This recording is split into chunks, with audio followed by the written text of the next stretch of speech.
Hello everyone and welcome back to the English Talk community. I am Julia and I am so excited to be here with you today. You know, I understand exactly how you feel when you want to speak English but the words just do not come out the way you want them to. Today we are going to talk about something that every English learner dreams about, speaking fluently and confidently. Before we start, I want you to hit that like button if you have ever felt nervous speaking English. And do not forget to subscribe because we are building this amazing community together where everyone supports each other. I have been helping English learners for many years now, and let me tell you something that might surprise you. Every single person I have worked with has felt exactly the same way you feel right now. That feeling of knowing what you want to say but not being able to say it. That frustration when you practice in your head but then freeze when it is time to actually speak. You are not alone in this journey, and more importantly, you are not broken or not smart enough. This is completely normal and it happens to everyone. Right now, wherever you are listening to this, I want you to take a deep breath with me. Just breathe in slowly and breathe out. You are here because you want to improve your English, and that already makes you amazing. You are taking action to make your life better, and that takes courage. I see you, I understand you, and I believe in you completely. Your English journey is not just about learning a language, it is about opening doors to new opportunities, new friendships, and new versions of yourself. You might be listening to this while walking to work, or maybe you are at home feeling frustrated because you had another conversation today where you could not express yourself the way you wanted to. Maybe you avoided speaking English altogether because you were afraid of making mistakes. I have been there too, and I know how that feels. That heavy feeling in your chest when you know you have something valuable to say but the words just will not come out right. But here is what I want you to know, and this is really important. Every person who speaks English fluently today was once exactly where you are right now. They had that same fear, that same frustration, that same feeling of not being good enough. But they kept going, they kept trying, and most importantly, they learned the secrets that I am going to share with you today. These are not complicated theories or difficult methods. These are simple, practical ways to build your confidence and start speaking more naturally. I want you to imagine something with me. Imagine yourself 6 months from now, having conversations in English without that knot in your stomach. Imagine expressing your ideas clearly and feeling proud of how far you have come. Imagine other people coming to you for advice about learning English because they see how confident you have become. This is not just a dream, this is your future if you stick with me and apply what we talk about today. You know what makes me really excited about this episode? I am going to share with you the exact same strategies that helped thousands of my students go from being afraid to speak to actually enjoying their English conversations. These are real people with real stories, people who started exactly where you are today. Some of them were so shy they could barely say hello. Others knew all the rules but could not have a simple conversation. But they all have one thing in common now: they speak English with confidence. Before we dive into these strategies, I want you to do me a favor. I want you to forgive yourself for all the times you think you failed at speaking English. Forgive yourself for the conversations that did not go well, for the words you forgot, for the times you felt embarrassed. You are learning, and learning means making mistakes. Every mistake you made brought you one step closer to speaking better English. You are not behind, you are not slow, you are exactly where you need to be right now. If you are driving right now, this is perfect because you are already practicing one of the most important skills for English fluency: listening. If you are walking, even better, because moving your body while listening helps your brain learn more effectively. And if you are sitting somewhere comfortable, that is wonderful too because you can focus completely on what we are going to discover together. I also want to acknowledge something that many English teachers do not talk about. Learning English as an adult is not easy. You are basically rewiring your brain to think in a completely different way. You are learning new sounds, new rhythms, new ways of expressing ideas. This takes time, patience, and a lot of self-compassion. But here is the beautiful part: your adult brain has advantages that children do not have. You can understand concepts more deeply, you can make connections between ideas, and you can use strategies that make learning faster and more effective. Today, I am going to be completely honest with you about what really works and what does not work when it comes to speaking English fluently. I am going to share stories of real people who transformed their English speaking abilities, and I am going to give you practical steps you can start using immediately. Most importantly, I am going to help you change the way you think about making mistakes, because that mindset shift is the key to everything else. So settle in, get comfortable, and get ready to discover why confidence matters more than perfection, and how you can start building that confidence starting today. Your English speaking journey is about to change in ways you never imagined possible. Before we dive into the incredible stories and strategies that will transform your English speaking confidence, I need you to do something really important for me and for yourself. If you have ever felt that knot in your stomach when you needed to speak English, if you have ever stayed quiet in a meeting because you were afraid of making mistakes, or if you have ever wished you could express yourself as clearly in English as you do in your native language, then hit that like button right now. Your like tells me that you are ready to change your relationship with English speaking, and it helps other learners find this community where we support each other without judgment. Also, make sure to subscribe and ring that notification bell because the English Talk community is growing every day with people just like you who are determined to speak English with confidence. I want you to be part of every conversation, every story, and every breakthrough moment we share together. And here is something really special I want you to do. Leave a comment below and tell me about one situation where you wished you could speak English more confidently.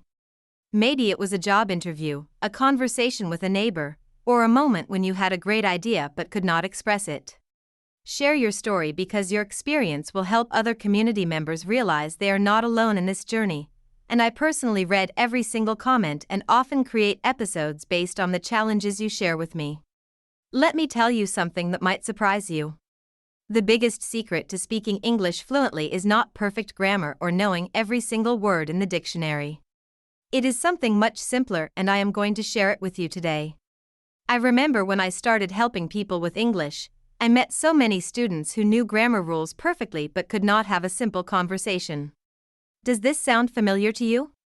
By the end of this episode, you will understand why confidence is more important than perfection and how to build it step by step. I will never forget the first time I realized this truth. I was working with a student who could explain the most complex English rules to me. She knew when to use present perfect, she understood conditional sentences, she could write beautiful essays. But when we tried to have a simple conversation about her weekend, she would freeze completely. Her face would turn red, her hands would shake, and she would say she forgot everything. This was the moment I understood that knowledge and ability to use that knowledge are two completely different things. You see, your brain has been trained to think that making mistakes in English is dangerous. Maybe a teacher corrected you harshly when you were younger. Maybe someone laughed at your pronunciation. Maybe you feel like people are judging you when you speak. Your brain is trying to protect you from embarrassment, so it tells you to stay quiet instead of risking a mistake. But here is the thing your brain does not understand: making mistakes is not dangerous when you are learning English. Making mistakes is actually the fastest way to improve. Think about this for a moment. When you were a child learning your first language, did you speak perfectly from the beginning? Of course not.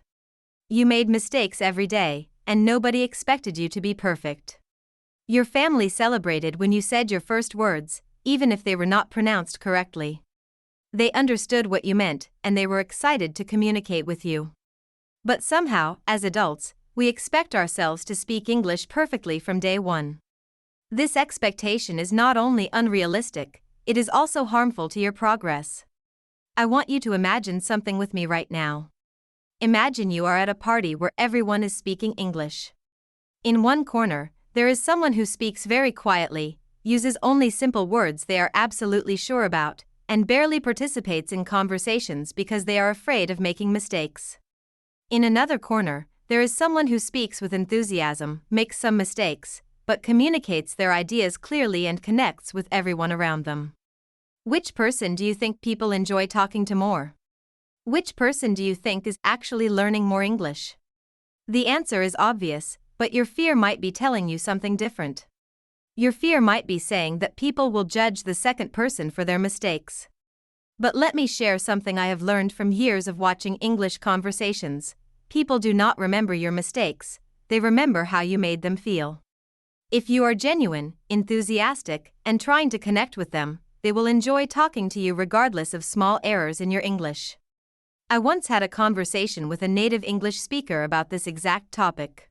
I asked him what he noticed when non-native speakers talked to him. His answer shocked me.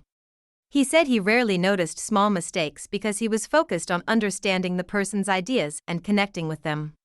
He only noticed mistakes when someone spoke so quietly or hesitantly that it was hard to understand them. The people who spoke with confidence and enthusiasm were the ones he remembered positively, even if their English was not perfect. This brings me to something really important that I want you to understand.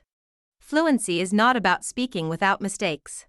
Fluency is about communicating your ideas smoothly and naturally. Native speakers make mistakes all the time. They forget words, they start sentences and change direction in the middle, they use incorrect forms when they are speaking quickly. But they keep going because their focus is on communication, not on perfection. When you shift your focus from perfection to communication, everything changes. Instead of thinking about whether your sentence is grammatically correct, you start thinking about whether the other person understands your message. Instead of worrying about your accent, you start focusing on speaking clearly enough to be understood. Instead of staying silent to avoid mistakes, you start speaking more because you know that practice is the only way to improve. But I know what you might be thinking right now. You might be thinking that this sounds good in theory, but in practice, you still feel that fear when it is time to speak.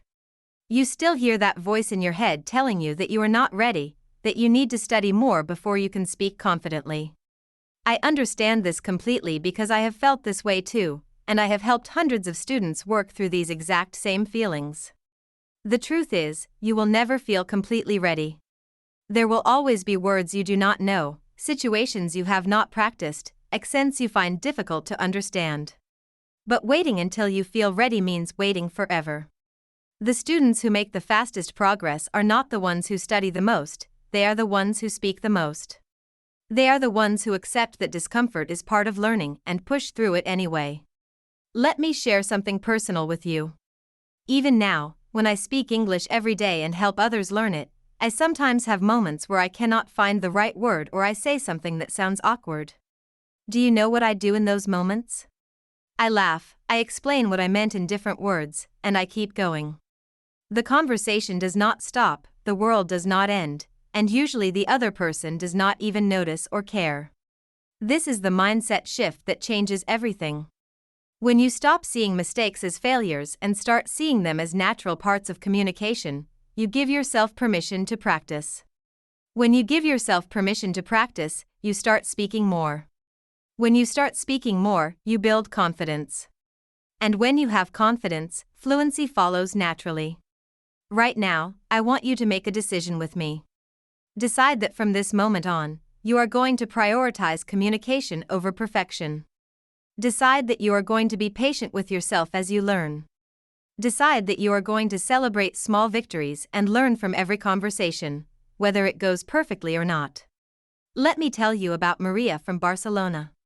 She studied English for 5 years in school and knew all the grammar rules perfectly. But when she moved to London for work, she could barely order coffee without feeling embarrassed. She would practice conversations in her head for hours, but when the moment came to speak, her mind went completely blank.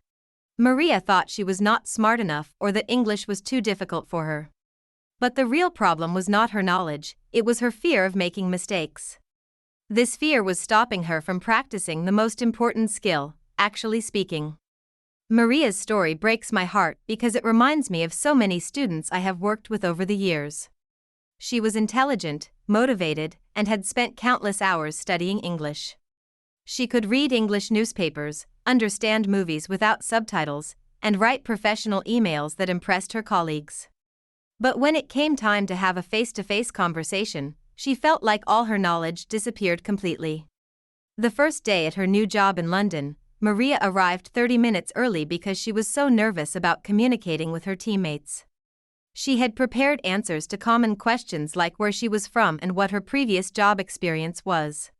She had even practiced introducing herself in the mirror that morning. But when her new manager approached her with a warm smile and said something as simple as "How are you settling in?" Maria's mind went completely blank. She stood there for what felt like forever, searching for words that she knew she knew. The manager waited patiently with a kind expression, which somehow made Maria feel even more pressure. Finally, she managed to say "I am fine, thank you" in such a quiet voice that the manager had to lean closer to hear her. The rest of that first day, Maria spoke only when directly asked a question, and even then, her answers were so short that her colleagues probably thought she was unfriendly. That evening, Maria went home feeling defeated and frustrated with herself. She thought about all the years she had spent studying English, all the money her family had invested in her education, all the dreams she had about working internationally. She felt like she was disappointing everyone, including herself. She even considered looking for a job back in Barcelona because she believed she would never be able to communicate effectively in English. But here is what Maria did not understand at that time, and what many English learners do not realize. Her problem was not that she did not know enough English. Her problem was that she had been trained to think of English as a test rather than as a tool for communication. In school, every time she made a mistake, she lost points. Every error was marked in red ink. Every conversation practice was evaluated and graded. Her brain had learned to associate speaking English with being judged and potentially failing. Maria would spend hours every evening studying English websites and reading English books, believing that if she just learned more vocabulary or understood more complex structures, she would suddenly feel confident speaking. She would write out conversations in her notebook and memorize them word for word. She thought that preparation was the key to confidence. But the more she prepared, the more pressure she put on herself to be perfect, and the more afraid she became of making mistakes. What made things even more difficult for Maria was that she could understand almost everything her colleagues said to her. She could follow meetings, understand jokes, and comprehend complex discussions about work projects. This made her feel even more frustrated because she knew she had the knowledge to participate in these conversations, but something was blocking her from actually speaking up and contributing her ideas. Maria started avoiding social situations at work. When colleagues invited her to lunch, she would make excuses about being busy. When there were optional team meetings or social events, she would skip them. She told herself she was being professional and focusing on her work, but the truth was that she was afraid of being in situations where she might have to speak English spontaneously. The loneliness was probably the hardest part of Maria's experience. She was living in one of the most vibrant cities in the world, surrounded by interesting people from different cultures, but she felt completely isolated. She would go entire weekends speaking only to shop assistants who asked if she needed help. She would order the same food at the same restaurant because she knew exactly what words to use and did not want to risk trying something new that might require more complex communication. Maria's confidence was getting worse instead of better, even though she was surrounded by English every day.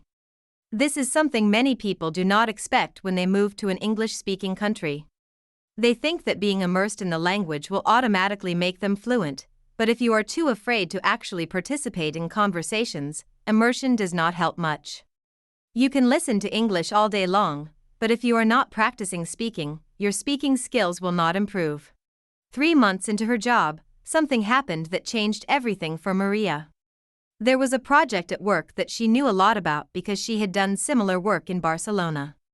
During a team meeting, she watched her colleagues discussing different approaches to solve a problem, and she realized that she had a solution that could save the company time and money. She knew that her idea was valuable, but she was terrified of speaking up in front of the whole team.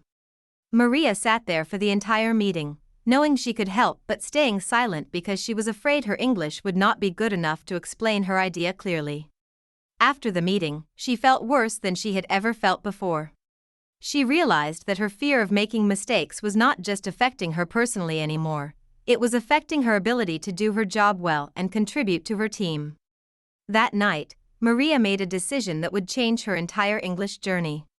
She decided that staying silent was actually worse than making mistakes. She realized that her colleagues needed to hear her ideas, and she was doing them a disservice by keeping quiet just because she was afraid of sounding imperfect. She decided that she would rather try to communicate and make some errors than continue hiding her knowledge and experience. After 6 months of changing her approach, Maria became the person everyone wanted to talk to at work. What did she do differently? She stopped trying to speak perfectly and started focusing on communicating her ideas clearly. She learned that native speakers make mistakes too, and they do not care about perfect grammar when they are having a conversation. Maria started speaking more, even when she was not sure about the words. She discovered that people understood her message even when her grammar was not perfect. Today, Maria leads international meetings in English and feels completely confident. The transformation did not happen overnight, and it was not always easy. The first step Maria took was to change her relationship with mistakes. Instead of seeing them as signs of failure, she started seeing them as natural parts of communication. She realized that when native speakers made mistakes while talking, they simply corrected themselves and continued speaking without any embarrassment or shame. They did not stop the entire conversation to apologize for a small error or to explain why they made the mistake. Maria decided to test this new approach in a low-pressure situation first. She started going to a different coffee shop each morning instead of always going to the same one. This forced her to have small conversations with different people without the safety net of familiar routines. At first, these conversations were terrifying for her. She would stumble over words, forget what she wanted to order, and sometimes have to point at items on the menu. But something amazing happened. People were patient, kind, and helpful. Nobody seemed to care that her English was not perfect. The breakthrough moment came when Maria was ordering a sandwich and could not remember the English word for a specific type of bread. Instead of giving up or switching to a bread she knew the name of, she described what she wanted. She said, "The bread that is dark and has seeds on top." The person behind the counter immediately knew she wanted whole grain bread and helped her complete her order. Maria realized that communication was about getting your message across, not about using perfect vocabulary. This small success gave Maria the courage to try speaking up more at work. During her next team meeting, when someone asked if anyone had questions about a project, Maria raised her hand. Her heart was beating fast, but she asked her question anyway. She stumbled a bit and had to rephrase one part, but her colleagues understood exactly what she was asking and gave her helpful answers. More importantly, they seemed glad that she was participating more in discussions.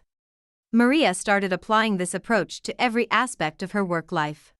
When she had ideas during meetings, she shared them, even if she was not sure she was using the best words to express them. When colleagues made conversation by the coffee machine, she joined in instead of walking away quickly. When someone invited her to lunch, she said yes and focused on enjoying the conversation rather than analyzing every word she spoke. One of the most important changes Maria made was how she handled moments when she could not find the right word. Instead of stopping and staying silent, she learned to work around these moments. If she could not remember a specific term, she would describe the concept in simpler words. If she was not sure about pronunciation, she would say the word anyway and let the context help people understand. If she started a sentence and realized she was going in the wrong direction, she would simply say, "Let me explain that differently," and start again. Maria also discovered that asking for help was actually a strength, not a weakness. When she was not sure about something, instead of pretending to understand or staying quiet, she would ask questions like, "Can you explain that in a different way?" or "I want to make sure I understand correctly." Her colleagues appreciated her honesty and were always happy to help clarify things. She realized that asking questions actually made conversations better, not worse. The changes in Maria's confidence started affecting other areas of her life too. She began exploring London on weekends, asking for directions when she got lost, and having conversations with people she met in museums, parks, and shops. She joined a hiking group where she met people from different countries, all speaking English as their common language. She discovered that many of them had accents and made small mistakes too, but everyone communicated effectively and had wonderful conversations. Perhaps the most significant change was how Maria started thinking about her Spanish accent. At first, she had tried to hide it or minimize it, thinking it made her sound unprofessional. But she began to notice that her colleagues found her accent pleasant and distinctive. Some of them even mentioned that they enjoyed hearing different accents because it reminded them of the international nature of their workplace. Maria realized that her accent was part of her identity, not something to be ashamed of. 6 months after she decided to prioritize communication over perfection, Maria volunteered to present a project to visiting clients from different countries. A year earlier, this would have been her worst nightmare. But now, she felt excited about the opportunity to share her work and ideas.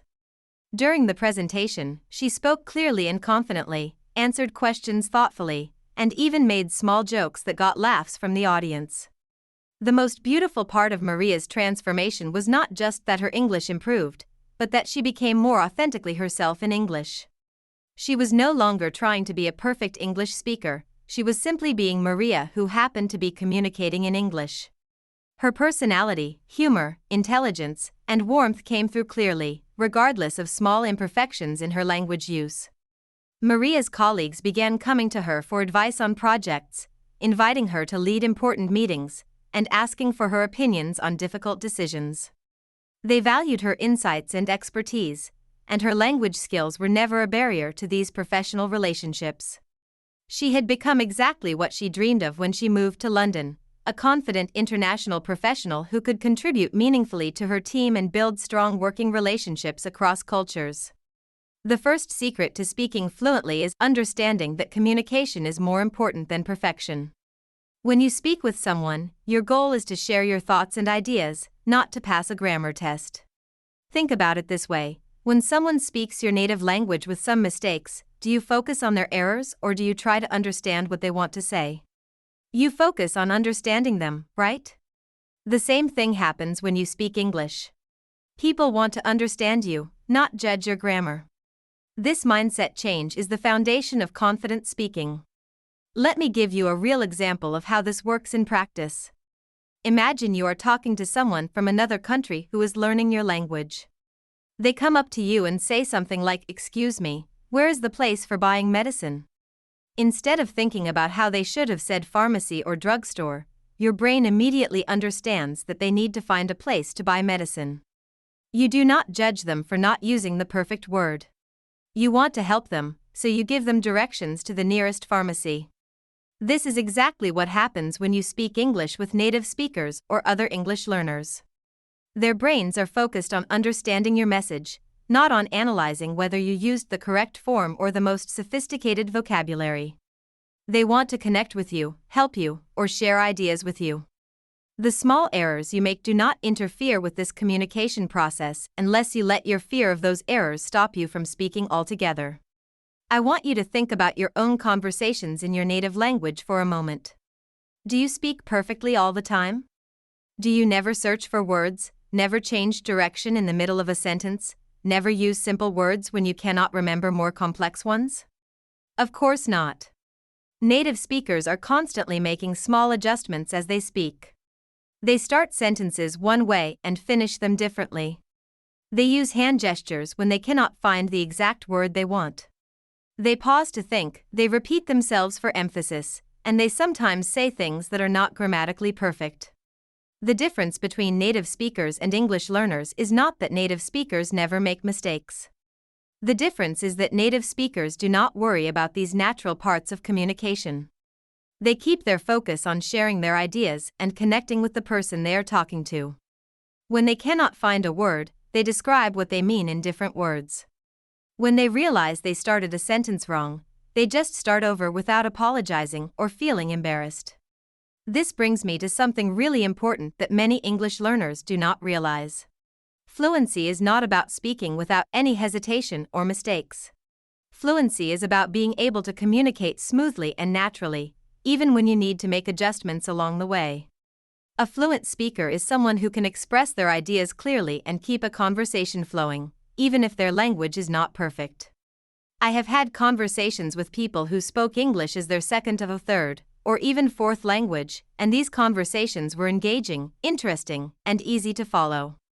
These people made mistakes, had accents, and sometimes needed to search for words, but they communicated their ideas effectively. I have also had conversations with people who spoke English very correctly but were so focused on not making mistakes that the conversation felt stiff and unnatural. The key difference was not the level of English knowledge. The key difference was the approach to communication. The people who had engaging conversations were focused on sharing their thoughts, telling stories, asking questions, and connecting with me as a person.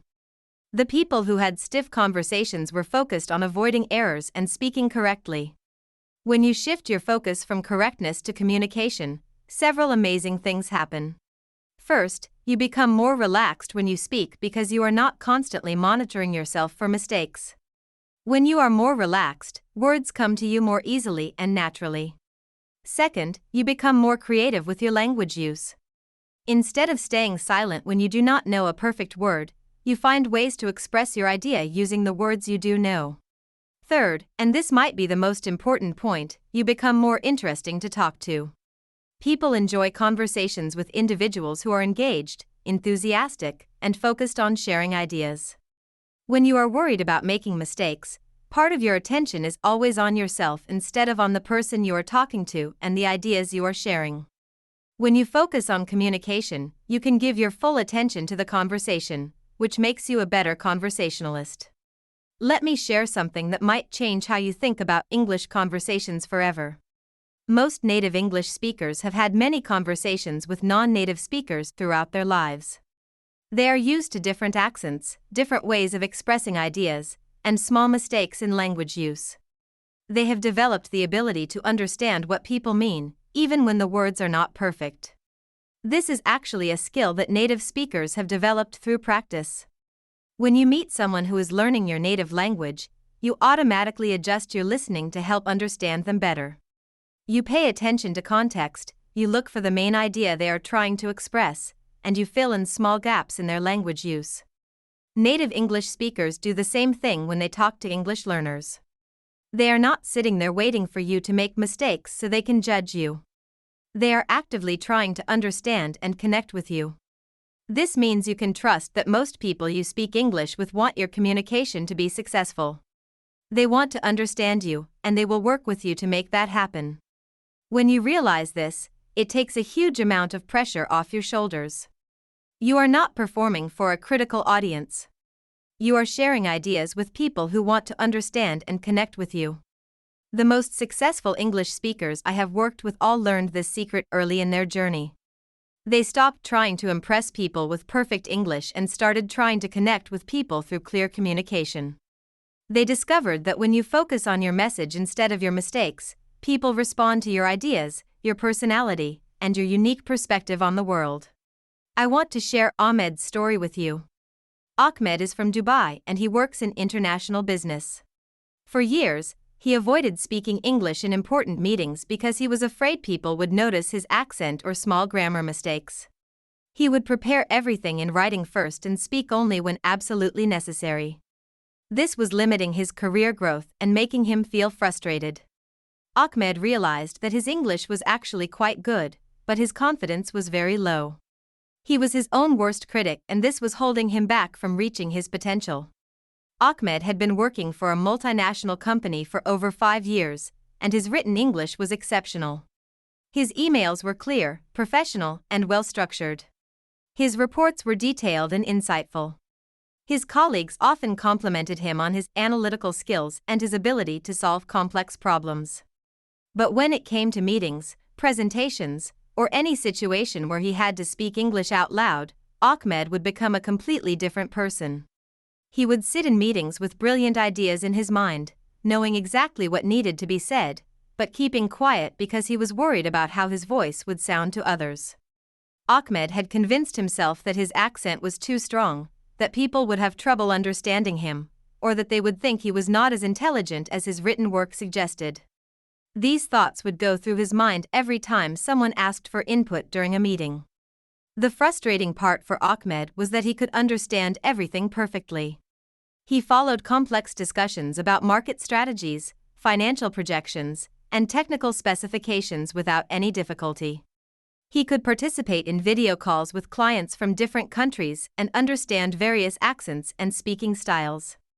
But when it was his turn to contribute, he would either stay silent or give very brief, carefully prepared responses that did not reflect the depth of his knowledge. Ahmed's career was suffering because of this pattern. While his colleagues were getting promoted to leadership positions where communication skills were essential, Ahmed was being overlooked despite his technical expertise and years of experience. He watched as people with less experience but more confidence in speaking English were chosen to lead important projects and represent the company at international conferences. This situation was particularly painful for Ahmed because he was ambitious and had clear goals for his career growth. He wanted to take on more responsibility, lead larger teams, and eventually move into a senior management position. But he felt trapped by his fear of speaking English in professional settings. He knew that communication skills were crucial for leadership roles, but every time he tried to speak up more, his anxiety would take over. Ahmed started spending hours every evening preparing for the next day's meetings. He would write out possible responses to questions he thought might come up. He would practice presentations in his office after hours, recording himself and listening back to identify problems with his pronunciation or word choice. He would research common business phrases and expressions, hoping that using more sophisticated language would make him sound more professional and confident. But all this preparation was actually making things worse. The more Ahmed prepared, the more pressure he put on himself to speak perfectly. When meetings did not go according to his prepared scripts, when people asked unexpected questions, or when discussions took directions he had not anticipated, Ahmed would feel even more lost and uncertain. His fear of making mistakes was growing stronger instead of weaker. The breaking point came during a quarterly review meeting where Ahmed's manager asked him directly why he was not contributing more to team discussions. His manager explained that while Ahmed's individual work was excellent, the company needed leaders who could communicate effectively with international clients and partners. This feedback was difficult to hear because Ahmed knew it was accurate, but it also motivated him to finally address his speaking anxiety. That night, Ahmed had an honest conversation with himself about what was really holding him back. He realized that his English skills were not the problem. He had been living and working in an English-speaking environment for years. He regularly had casual conversations with colleagues about weekend plans, sports, and current events without any major communication issues.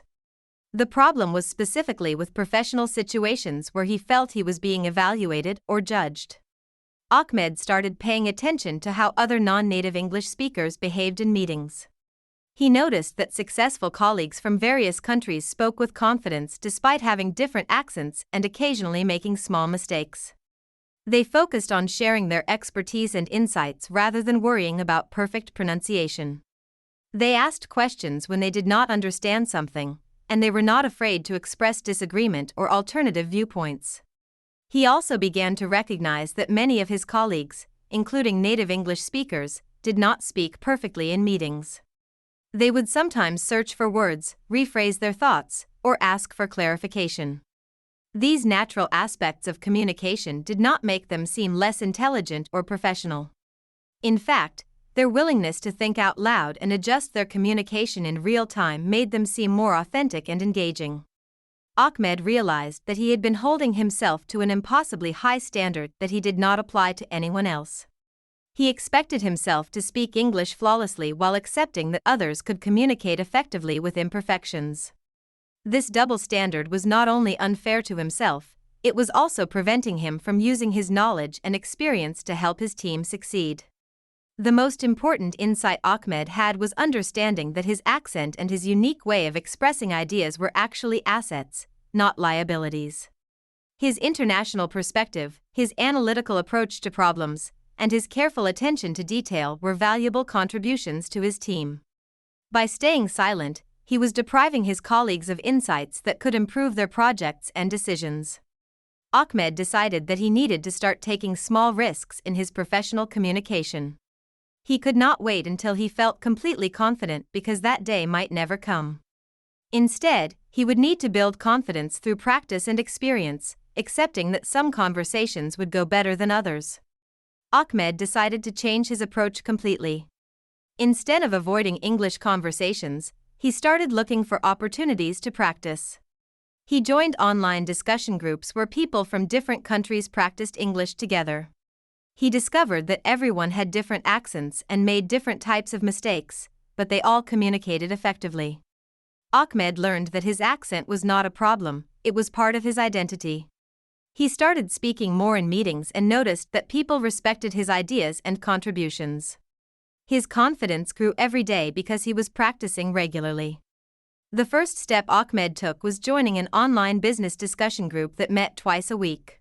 This was a safe environment where professionals from around the world discussed industry trends, shared career experiences, and practiced their English communication skills together.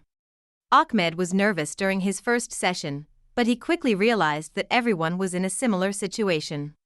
There were people from India, Nigeria, Germany, Japan, and many other countries, all working to improve their English-speaking confidence.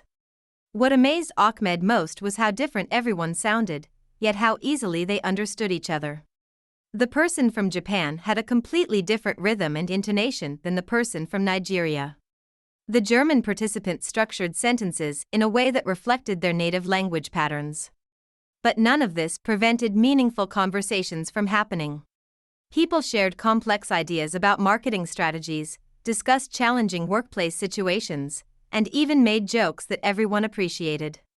Ahmed started participating more actively in these online sessions. At first, he would prepare talking points before each meeting, but gradually he began speaking more spontaneously. He discovered that when he focused on contributing valuable insights rather than worrying about his pronunciation, conversations flowed much more naturally. Other participants began asking him questions about his industry experience and seeking his opinions on business topics he knew well. The breakthrough moment came when Ahmed realized that his accent actually helped people remember him and his contributions. During one session, a participant said, "Ahmed, you mentioned something last week about customer retention strategies that really helped me with a project at work." Ahmed had been worried that his accent made him difficult to understand, but clearly his ideas were coming through loud and clear. His unique voice was becoming an asset rather than something to hide. Encouraged by these positive experiences, Ahmed decided to apply the same approach to his workplace meetings. Instead of sitting silently and hoping no one would ask him direct questions, he started setting small goals for himself. In one meeting, he would ask at least one clarifying question. In another meeting, he would share one insight related to his area of expertise. These small steps felt manageable and helped him build confidence gradually. Ahmed noticed that when he contributed to meetings, his colleagues responded positively. They would ask follow-up questions, build on his suggestions, and sometimes even reference his ideas in later discussions. He realized that his team had been waiting to hear from him all along. They valued his perspective and experience, and his reluctance to speak had been depriving them of his valuable input.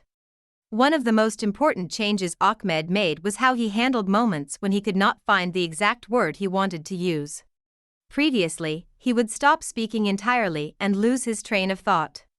Now, he learned to keep talking and work around these moments.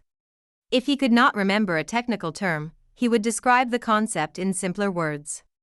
If he was not sure about pronunciation, he would say the word and quickly move on rather than getting stuck.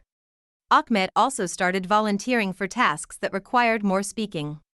When his manager asked someone to lead the weekly team update calls, Ahmed offered to take on this responsibility. These calls were with the same colleagues he saw every day, so the stakes felt lower than formal presentations. Leading these calls gave him regular practice speaking in a structured way while discussing topics he knew well. The confidence Ahmed gained from these regular speaking opportunities began affecting other areas of his professional life.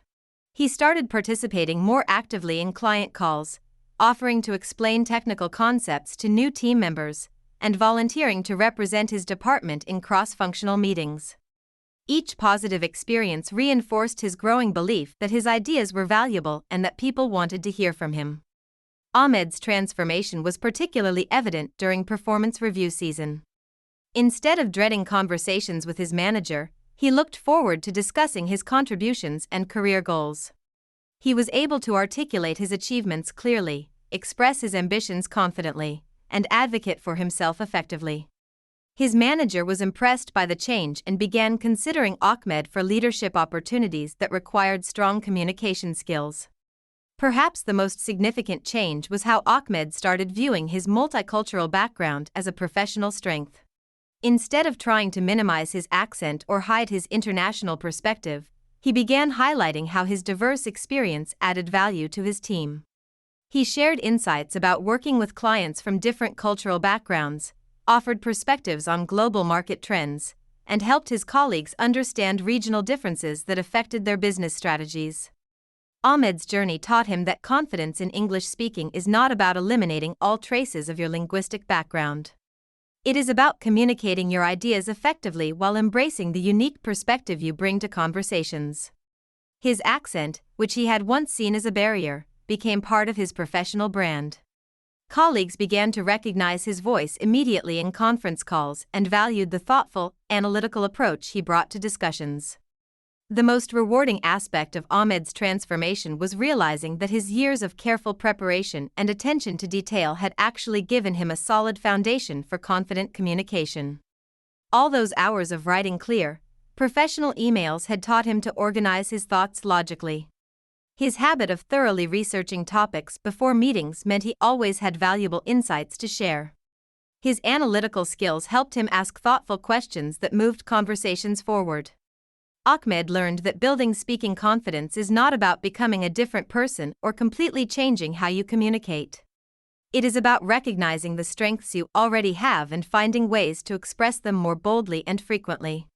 His journey from silent observer to active contributor happened because he shifted his focus from avoiding mistakes to sharing value. You cannot learn to swim by reading about swimming, and you cannot learn to speak by only studying grammar books. Speaking English fluently requires daily practice, even if it is just for 5 minutes. The key is consistency, not perfection. Start small and build your confidence gradually. You can practice by talking to yourself in the mirror, describing what you see around you, or explaining your daily activities in English. Remember, every time you speak English, you are building your confidence and improving your fluency. The more you practice, the more natural it becomes. Think about any skill you have developed in your life, whether it was learning to drive a car, playing a musical instrument, or cooking your favorite dish. You did not become good at these things by reading about them or watching others do them. You had to practice, make mistakes, try again, and gradually improve through repetition. Speaking English is exactly the same type of skill. It requires regular practice to develop the muscle memory, the natural flow, and the confidence that comes with familiarity. Many English learners make the mistake of thinking they need to study more before they can start speaking. They believe they need to learn more vocabulary, understand more complex structures, or master pronunciation before they are ready to practice speaking. But this approach keeps you stuck in a cycle of preparation without progress. The truth is, you already know enough English to start practicing speaking today, right now, wherever you are. Daily practice does not mean you need to have hour-long conversations with native speakers every day. It means incorporating English speaking into your routine in small, manageable ways that fit your lifestyle and comfort level.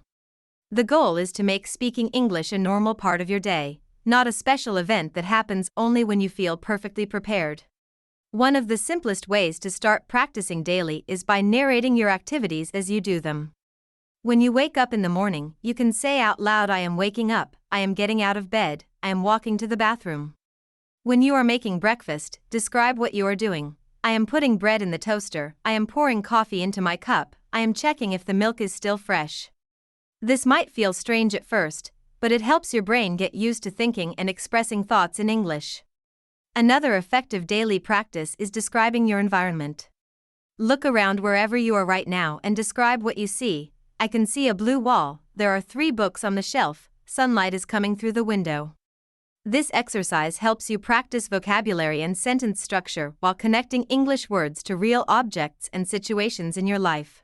The more you do this, the more naturally English words will come to mind when you encounter these objects and situations. Many of my students have found success with what I call the daily reflection practice. At the end of each day, spend 5 minutes talking to yourself about what happened during the day. You can say things like, "Today I went to work early because I had an important meeting. The meeting went well and my colleagues liked my presentation. After work, I stopped at the grocery store to buy ingredients for dinner." This practice helps you develop the ability to talk about past events and share personal experiences, which are essential skills for real conversations. The mirror practice that I mentioned earlier is particularly powerful because it simulates the experience of talking to another person. When you look at yourself in the mirror while speaking, you become more aware of your facial expressions, your posture, and your overall presence while communicating. This helps build confidence for real face-to-face conversations. You can practice introducing yourself, explaining your job, talking about your hobbies, or discussing topics you are passionate about. Reading out loud is another form of daily practice that many learners overlook. When you read news articles, stories, or even social media posts out loud, you are training your mouth and tongue to produce English sounds more naturally. You are also practicing the rhythm and flow of English sentences. This is different from silent reading because it engages your speaking muscles and helps you develop better pronunciation and intonation. Technology can be your friend in daily speaking practice. You can record yourself speaking about different topics and listen back to track your progress over time. Many learners are surprised when they listen to recordings from a few months earlier and notice significant improvement in their fluency and confidence. You can also use voice messaging features on your phone to practice sending English voice messages to yourself about your day, your plans, or your thoughts on various topics. The most important aspect of daily practice is making it sustainable. If you try to practice for an hour every day, you will probably give up after a week because it feels overwhelming. But if you commit to just 5 minutes of speaking practice each day, you can maintain this habit for months and years. 5 minutes might not seem like much, but when you add it up over time, it becomes hours and hours of valuable practice that will transform your speaking abilities. Consistency beats intensity when it comes to language learning. Speaking English for 5 minutes every single day for a month is much more effective than speaking English for 2 hours once a week. Daily practice keeps English active in your mind and helps you maintain momentum in your learning journey. It also helps you develop the habit of thinking in English, which is crucial for fluent communication. One challenge many learners face with daily practice is feeling self-conscious about speaking to themselves. You might worry that people will think you are strange if they hear you talking to yourself in English. But remember, many successful people talk to themselves to organize their thoughts, practice presentations, or work through problems. Athletes visualize and verbalize their performances, business people practice important conversations, and performers rehearse their lines. Speaking to yourself is a legitimate and effective learning strategy. The beauty of daily speaking practice is that it gives you complete control over your learning environment. You can practice at your own pace, focus on topics that interest you, and repeat difficult words or phrases as many times as you need.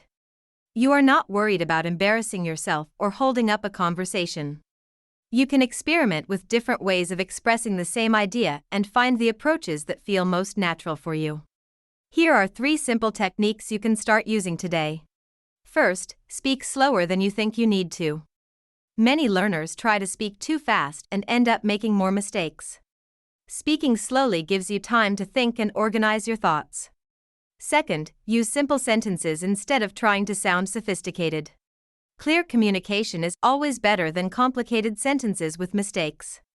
Third, focus on your message, not on perfect pronunciation. If people understand what you want to say, you are communicating successfully. The first technique of speaking slower is probably the most important change you can make right now. When you feel nervous or excited about speaking English, your natural instinct might be to speak quickly to get through the conversation as fast as possible. This is exactly the opposite of what you should do. When you speak too fast, several problems happen at once. You are more likely to stumble over words, you have less time to choose the right vocabulary, and you give yourself no opportunity to pause and think about what you want to say next. Speaking slowly also has benefits that go beyond just avoiding mistakes. When you speak at a measured pace, you sound more confident and thoughtful. People perceive slow speakers as being more in control of the conversation and more knowledgeable about their topics. Think about the most impressive speakers you have heard, whether they were giving presentations, interviews, or just having conversations. They rarely rush through their words. They take their time, pause when needed, and deliver their ideas with deliberate pacing. Many English learners worry that speaking slowly will make them sound less fluent or less intelligent. This is not true at all. Native speakers often speak slowly when they are explaining important concepts, giving instructions, or discussing complex topics. Speaking slowly shows that you respect your listener and want to make sure they understand your message clearly. It also gives you time to notice if your listener looks confused, so you can adjust your explanation or ask if they need clarification. The second technique involves using simple sentence structures rather than trying to impress people with complex language. This is another area where many learners make their communication more difficult than it needs to be. You might think that using sophisticated vocabulary and complicated sentence patterns will make you sound more educated or professional. But if you are not completely comfortable with these advanced structures, they often lead to confusion and miscommunication. Simple sentences are powerful because they are clear, direct, and easy to understand. Instead of saying the implementation of the new system that we discussed in the previous meeting has encountered some challenges that require immediate attention, you can say the new system has some problems. We need to fix them quickly. Both sentences communicate the same essential information, but the second one is much clearer and less likely to contain errors. Using simple sentences also allows you to speak with more confidence because you are working with language structures that you know well. When you try to use complex structures that you are not sure about, you spend mental energy worrying about whether you are using them correctly. This mental energy could be better spent on thinking about your ideas and connecting with your listener. The third technique is focusing on your message rather than on perfect pronunciation. This mindset shift can completely transform your speaking confidence. Many learners become so focused on pronouncing every word perfectly that they lose sight of the actual purpose of communication, which is to share ideas and connect with other people. Perfect pronunciation is not necessary for effective communication. People from different regions, even within the same country, have different accents and pronunciations. What matters most is that your pronunciation is clear enough for people to understand your words. If someone can follow your ideas and respond appropriately to what you are saying, then your pronunciation is working well enough. When you focus too much on pronunciation, you create unnecessary stress for yourself. You might avoid using certain words because you are not confident about how to pronounce them, or you might speak so quietly that people have trouble hearing you. Both of these behaviors actually hurt your communication more than minor pronunciation differences would. These three techniques work together to create a more relaxed and effective communication style. When you speak slowly, use simple sentences, and focus on your message, you give yourself the best possible chance to communicate successfully. You also reduce the anxiety and pressure that often make English conversations feel overwhelming. Let me give you a practical example of how to apply these techniques together. Imagine you want to explain a problem you are having at work. Instead of rushing through a complex explanation like the utilization of the outdated software has been creating multiple complications in our daily operations, you could speak slowly and say our old software is causing problems. It makes our work more difficult every day. We need to find a better solution. The second version takes the same amount of time to say when spoken at a natural pace, but it is much clearer, easier to understand, and less likely to contain mistakes. It also sounds confident and direct, which are qualities that people appreciate in communication. Another important aspect of these techniques is that they help you stay present in the conversation. When you are not worried about speaking perfectly, you can pay more attention to what the other person is saying and how they are responding to your ideas. This makes you a better listener and a more engaging conversationalist. You can practice these techniques in low-pressure situations first. Try them when you are talking to yourself, when you are practicing with family members, or when you are having casual conversations with people you feel comfortable with. As these approaches become more natural, you can start using them in more formal or important situations. Remember that confidence comes from successful experiences. Each time you communicate effectively using these simple techniques, you build evidence that you can handle English conversations well. This positive evidence helps reduce anxiety and makes future conversations feel less intimidating. The goal is to create an upward spiral where successful communication leads to more confidence, which leads to even better communication. Elena from Paris had a different challenge. She could write beautiful emails in English and understood everything when she read, but speaking felt impossible. Every time she tried to speak, she would translate everything from French to English in her head first. This made her conversations very slow and unnatural. Elena felt embarrassed because she thought she should speak as well as she could write. She was comparing her speaking skills to her reading skills, which was not fair to herself. Reading and speaking are completely different skills that develop at different speeds. Elena worked as a marketing coordinator for an international fashion company based in Paris. Her job required her to communicate with suppliers, distributors, and marketing agencies from around the world, and most of this communication happened through email. Elena was excellent at written English. Her emails were professional, creative, and persuasive. She could write detailed project proposals, negotiate contracts, and explain complex marketing strategies with clarity and sophistication.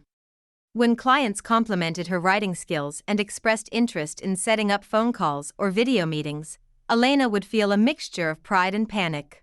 She was proud that her English writing was impressive enough to build strong business relationships, but she was terrified of the moment when these written relationships would need to transition to spoken conversations. Elena would often suggest that they continue communicating by email, claiming that she preferred written communication for complex business discussions. The problem was that Elena's brain had become extremely efficient at processing English in written form, but it had never developed the same efficiency for spoken English. When she read English text, she could understand meaning directly without translating. She could process complex sentences, understand subtle meanings, and even appreciate humor and cultural references. But the moment she tried to speak, her brain would switch into translation mode. Elena's thought process during conversations would go something like this. She would think of what she wanted to say in French, then translate it word by word into English, then worry about whether the translation was correct, then finally attempt to say it out loud. By the time she finished this mental process, the conversation had usually moved on to a different topic, or there was an awkward silence that made Elena feel even more self-conscious about her delayed response. This translation habit was deeply ingrained because of how Elena had learned English in school. Her teachers had emphasized accuracy over fluency, and most exercises involved translating between French and English. Elena had become very good at this type of analytical approach to English, but it was not serving her well in real-time conversations where speed and naturalness were more important than perfect accuracy. Elena became increasingly frustrated with the disconnect between her written and spoken English abilities. She felt like she was two different people, the confident professional who wrote impressive emails, and the hesitant speaker who struggled with simple conversations. This internal conflict was affecting her career opportunities because she was avoiding roles that required regular speaking in English, even though these positions would have been perfect matches for her skills and experience. The situation became more challenging when Elena's company started organizing monthly video conferences with their international teams. These meetings were important for coordinating global marketing campaigns, sharing best practices, and building relationships across different offices. Elena knew she should participate actively in these meetings because she had valuable insights to contribute, but she found herself staying mostly silent during the calls. When Elena did speak during these video conferences, she would often start speaking and then pause mid-sentence as she searched for the right English words. Sometimes she would start a sentence in one direction, realize it was not working, and then start over completely. Her colleagues were always patient and supportive, but Elena felt embarrassed by these false starts and began speaking even less frequently.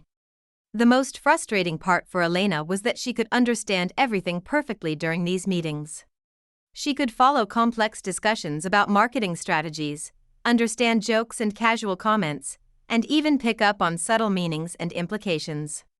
She was intellectually engaged and had relevant ideas to share, but the barrier between thinking and speaking felt insurmountable. Elena's confidence in her overall English abilities began to decline, even though her reading and writing skills remained strong. She started doubting herself in areas where she had previously felt competent. She began second-guessing her written communications, wondering if her emails were actually as good as people said they were. She worried that clients and colleagues were being polite when they complimented her English, and that they secretly thought her language skills were inadequate. This self-doubt created a negative cycle.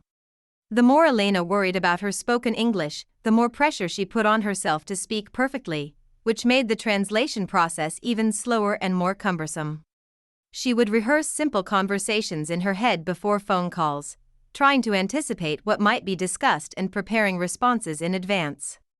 But real conversations rarely followed her predicted scripts, leaving her feeling unprepared and anxious. Elena also noticed that her translation habit was becoming stronger over time rather than weaker. The more she relied on translating from French to English, the more automatic this process became. She realized that she was actually training her brain to be dependent on translation instead of learning to think directly in English. This awareness was both discouraging and motivating because it helped her understand that she needed to change her approach fundamentally. The breakthrough moment came when Elena was having a casual conversation with a British colleague after a meeting. They were discussing their weekend plans, and Elena was going through her usual translation process, speaking slowly and hesitantly. Her colleague, who had always been impressed by Elena's written English, gently asked if she always translated everything from French before speaking. When Elena confirmed that she did, her colleague shared an insight that would change Elena's entire approach to spoken English. Her colleague explained that even native English speakers do not have perfectly formed sentences in their minds before they start speaking. They begin with an idea or feeling that they want to express, and then they find words as they speak. They might change direction mid-sentence, use simple words instead of sophisticated ones, or pause to think about what they want to say next. The goal is to communicate the idea, not to produce perfect sentences. This conversation helped Elena realize that she was holding herself to an unrealistic standard for spoken English. She was expecting herself to produce the same level of polished, well-structured language in speech that she could create in writing, where she had time to think, revise, and perfect her expression. Speaking required a completely different approach that prioritized flow and communication over precision and sophistication. Elena began to understand that her strong writing skills were actually creating unrealistic expectations for her speaking abilities. In writing, she could take time to choose the perfect word, restructure sentences for better flow, and ensure that every detail was precisely expressed. Speaking required her to be comfortable with approximation, simple language, and the natural messiness of real-time communication. Elena learned to stop translating in her head and start thinking directly in English. How did she do this? She started thinking about simple daily activities in English instead of French. When she woke up, she would think, I am waking up, I am getting out of bed, I am going to the bathroom. This helped her brain start working in English mode. She also started talking to herself in English while doing routine activities like cooking or cleaning. After 3 months of this practice, Elena noticed that English words started coming to her mind more naturally during conversations. The first step Elena took was recognizing that she needed to retrain her brain to bypass the translation process completely. She understood that as long as she continued thinking in French and then translating to English, her speaking would always feel slow and unnatural. She needed to create new neural pathways that allowed her to think directly in English, especially for everyday situations and common topics.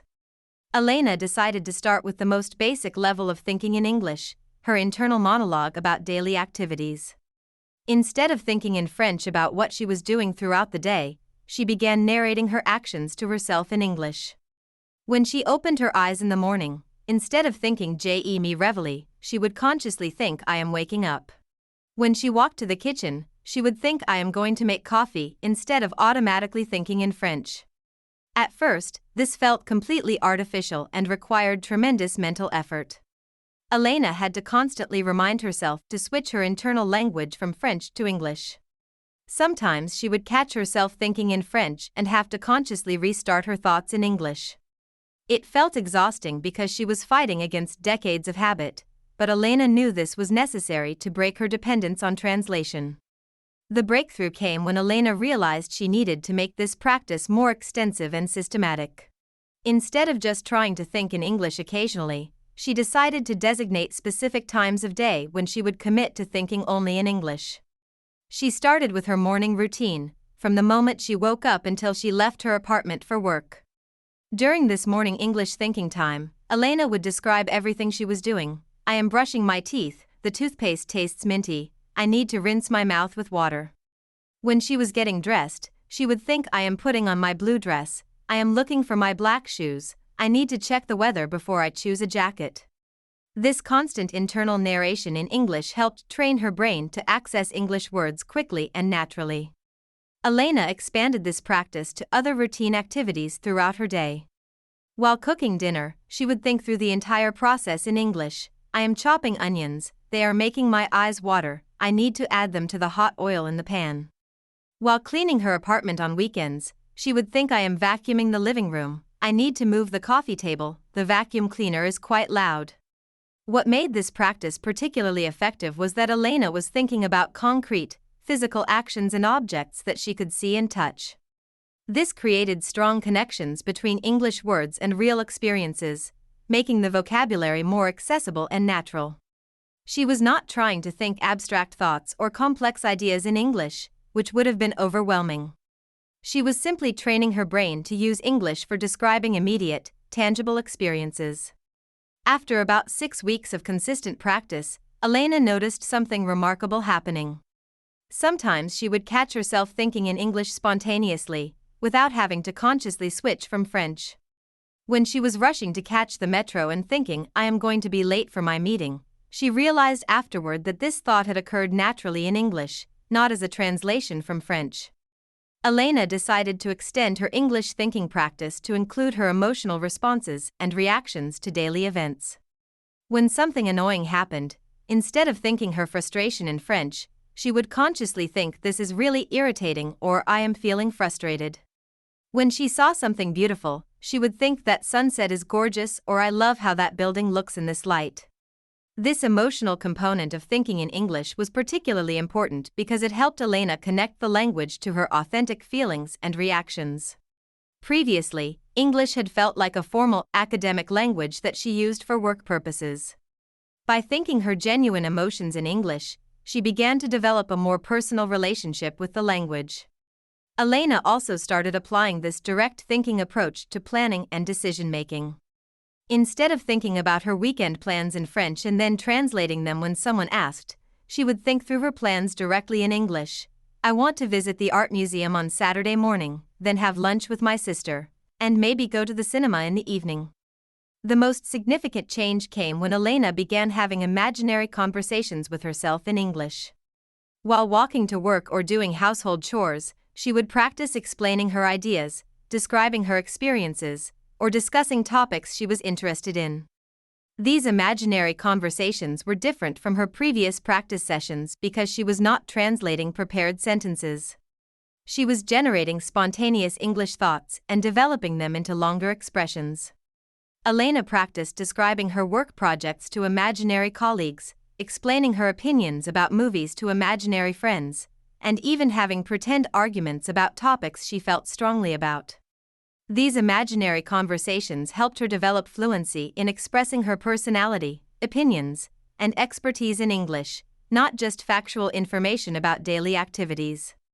After 3 months of this intensive mental practice, Elena noticed dramatic changes in her real conversations. English words and phrases started coming to her mind immediately, without the delay of translation. When someone asked her a question, she could often respond with the first part of her answer while her brain was still formulating the rest, instead of having to complete the entire translation process before speaking. The quality of Elena's spoken English also improved significantly.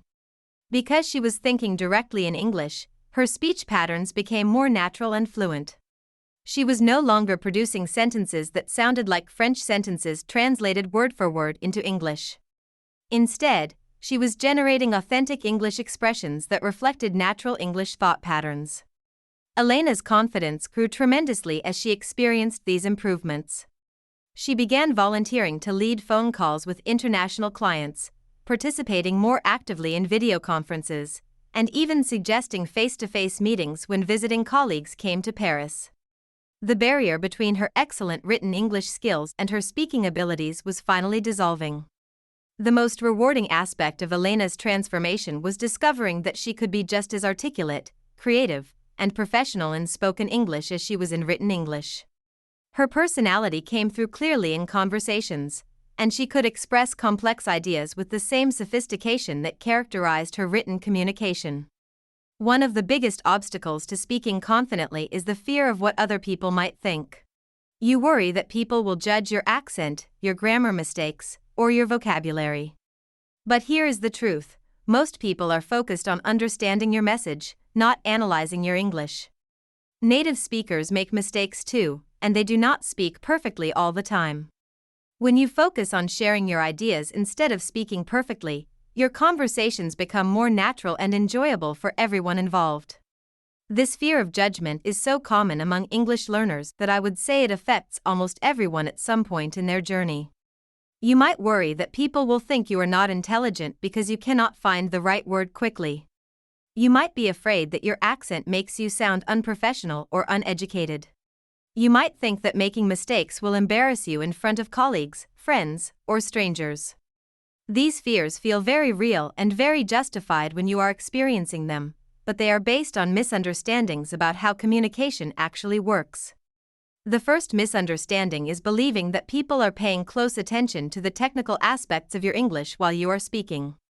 In reality, when someone is having a conversation with you, their brain is focused on understanding your ideas, connecting with you as a person, and figuring out how to respond appropriately.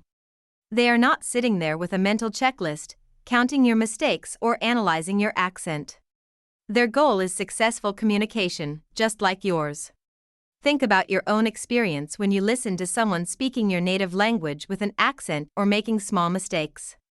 Do you focus on their errors, or do you focus on what they are trying to tell you? Most people automatically adjust their listening to help understand the speaker better. They use context clues, they fill in small gaps, and they focus on the overall message rather than getting stuck on individual mistakes. I want to share something that might surprise you about native English speakers. They make mistakes constantly when they speak. They use incorrect verb forms when they are speaking quickly or casually. They start sentences and then change direction in the middle. They forget common words and have to pause to think or use simpler alternatives.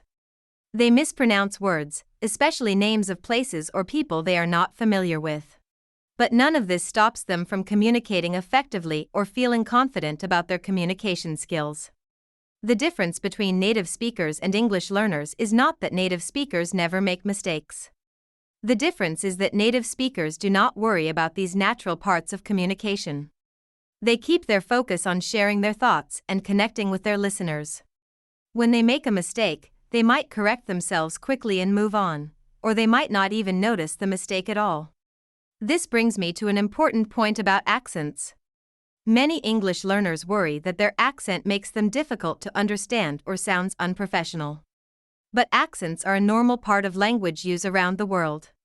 Even within English-speaking countries, people have different accents based on their region, social background, or education level.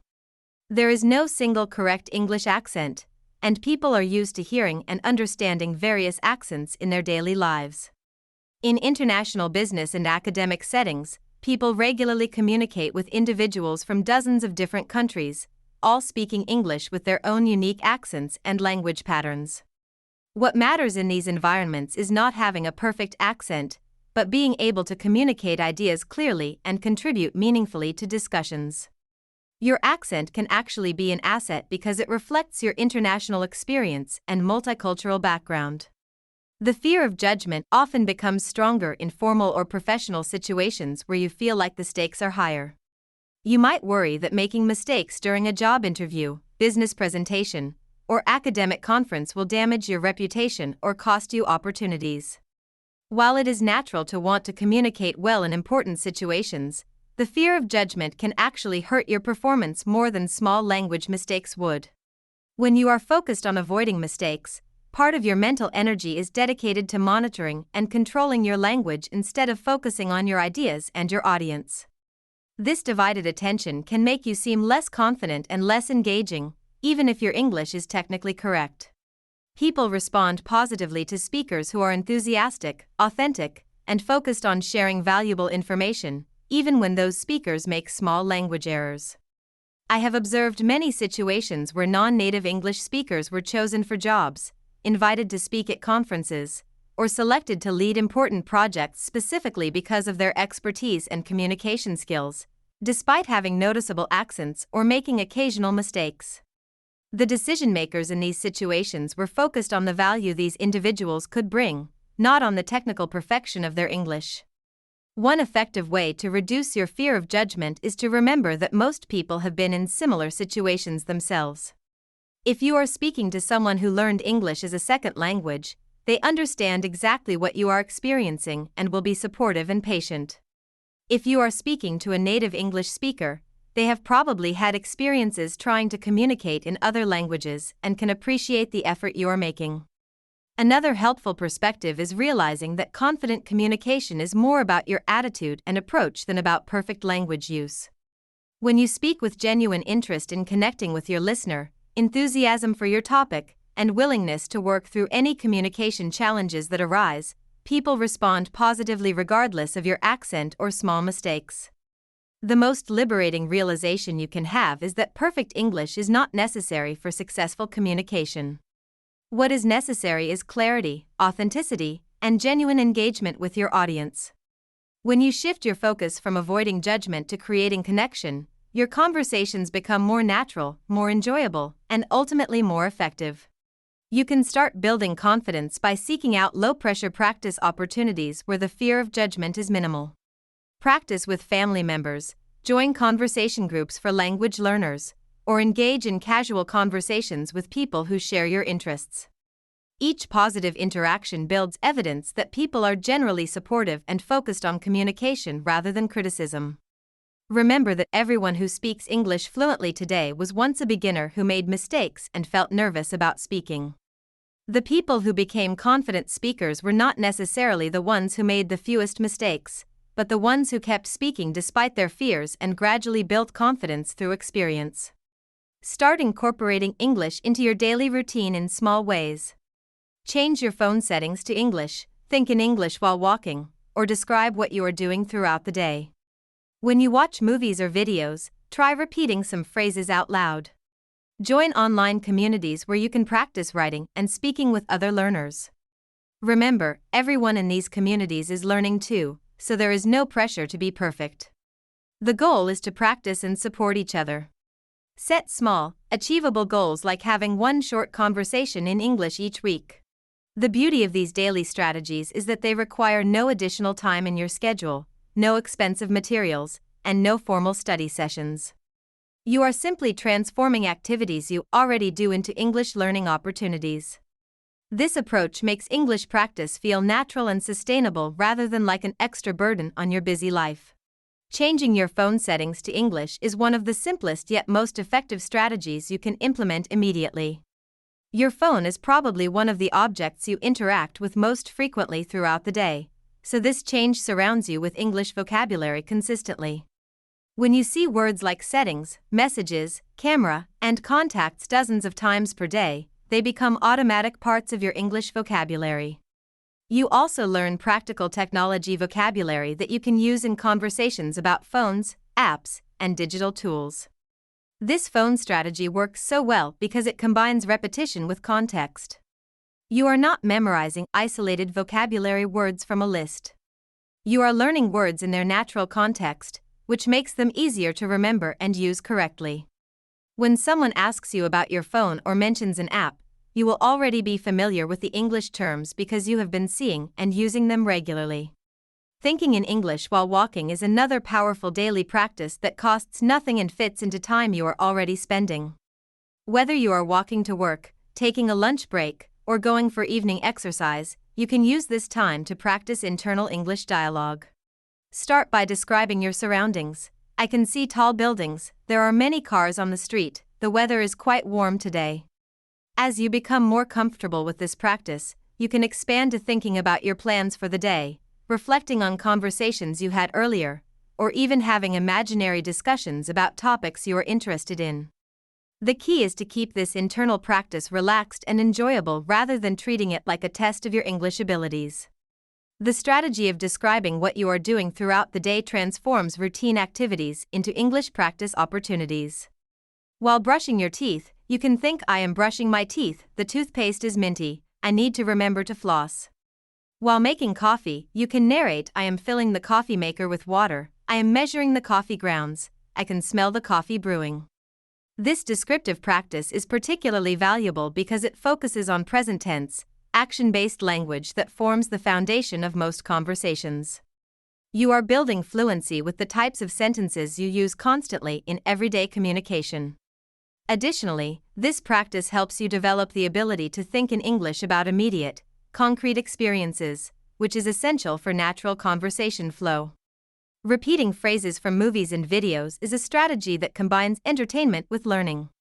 When you watch English content, you naturally hear authentic pronunciation, intonation, and rhythm. By repeating interesting or useful phrases out loud, you train your mouth and ears to produce and recognize natural English sounds. You also learn expressions and vocabulary in context, which makes them more memorable and usable. Choose phrases that seem practical or interesting to you. You might repeat a greeting like "Good to see you again," a question like "What do you think about this?" or an expression like "That makes sense." The goal is not to memorize long dialogues, but to practice producing natural English sounds and expressions that you can use in your own conversations. Online communities for English learners create safe spaces where you can practice without fear of judgment. These communities understand that everyone is learning and improving, so the atmosphere is typically supportive and encouraging. You can participate in discussions about topics that interest you, ask questions about English usage, and even practice speaking through voice messages or video calls. The advantage of online communities is that they give you access to English practice partners from around the world, regardless of your location or schedule. You can find communities focused on specific interests like cooking, sports, technology, or career development, which means you are practicing English while discussing topics you genuinely care about. Setting small, achievable goals is crucial for maintaining motivation and building confidence over time. Instead of setting vague goals like "improve my English speaking," choose specific, measurable objectives like have one 5-minute conversation in English each week or ask one question in English during each work meeting. These concrete goals help you track your progress and celebrate small victories. The weekly conversation goal is particularly effective because it gives you regular practice without creating overwhelming pressure. You can achieve this goal by calling a business to ask about their hours, making small talk with a neighbor, participating in an online discussion, or joining a conversation group. The key is consistency rather than perfection. Another practical daily strategy is using English for your personal organization and planning. Write your shopping lists in English, keep your calendar in English, and make notes about your tasks and goals in English. This approach integrates English into your personal life in a meaningful way while giving you practice with practical vocabulary you use regularly. You can also practice English by explaining things to yourself or imaginary listeners. While cooking, explain the recipe as if you are teaching someone else. While working on a project, describe the steps you are taking as if you are training a new colleague. This type of explanatory practice helps you develop the ability to share knowledge and give instructions, which are important communication skills in both personal and professional contexts. Reading signs, advertisements, and public information in English whenever possible is another effortless way to increase your daily English exposure. Whether you are traveling, shopping, or simply walking around your city, look for English text and practice reading it naturally. This helps you become more comfortable with English in real-world contexts. The most important aspect of these daily strategies is consistency rather than intensity. Practicing English for 10 minutes every day is more effective than studying for 2 hours once a week. Daily practice keeps English active in your mind and helps you build the habit of thinking and expressing yourself in English naturally. Remember that these strategies work best when combined rather than used individually. Changing your phone settings while also thinking in English during walks while also repeating phrases from movies creates a comprehensive English environment that supports your speaking development from multiple angles. Start with 1 or 2 strategies that appeal to you, and gradually add more as they become natural parts of your routine. Today we learned that speaking English fluently and confidently is not about being perfect, it is about communicating effectively and practicing consistently. Remember Maria from Barcelona, Ahmed from Dubai, and Elena from Paris. They all overcame their fears and built confidence by changing their mindset and practicing regularly. You can do the same thing. Start small, be patient with yourself, and celebrate every small improvement. Your English speaking journey is unique, and every step forward is progress. Thank you for joining me today in the English Talk community. If this episode helped you, please like and share it with someone who needs to hear this message. The journey we have taken together today has shown you that fluent English speaking is achievable for everyone, regardless of where you are starting from. The stories of Maria, Ahmed, and Elena are not unique exceptions. They represent thousands of English learners who have transformed their speaking abilities by applying the principles we discussed. Each of these individuals faced different challenges, but they all found success by shifting their focus from perfection to communication. Maria's story taught us that knowledge without practice leads to frustration and missed opportunities. She had spent years accumulating English knowledge but was paralyzed by fear when it came to using that knowledge in real conversations. Her transformation began when she decided that sharing her ideas imperfectly was better than not sharing them at all. This decision opened doors that had been closed by her fear of making mistakes. Ahmed's journey showed us how professional success depends on our willingness to take communication risks. His technical skills and analytical abilities were valuable, but they could not reach their full potential until he found the courage to express them confidently in English. Ahmed learned that his accent and international perspective were assets rather than liabilities in his professional environment.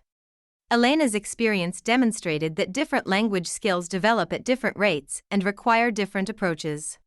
Her excellent writing abilities had created unrealistic expectations for her speaking performance. By learning to think directly in English rather than translating from French, Elena bridged the gap between her written and spoken English abilities. Her story reminds us that comparison between different language skills can be counterproductive. The 3 core techniques we explored today can transform your speaking confidence immediately. Speaking slowly gives you time to organize your thoughts and reduces the likelihood of mistakes that can damage your confidence.